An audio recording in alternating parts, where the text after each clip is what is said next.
The A4 B8.5 start button is down.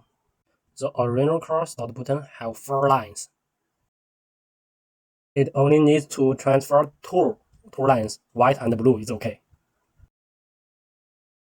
To transfer the original car number 3 and number 4 lines, move the original car number 3 home lines and put the blue line to number 3 home.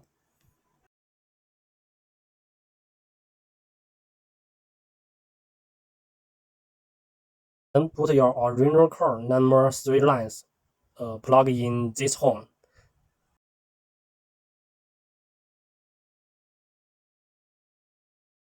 You can take down the plug and put the original car number 3 line in this plug to contact the blue line.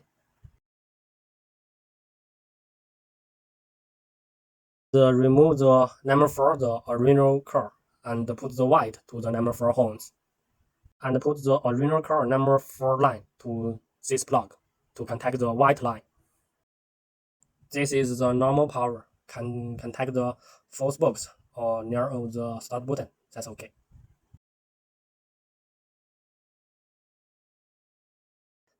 This is the ground wire.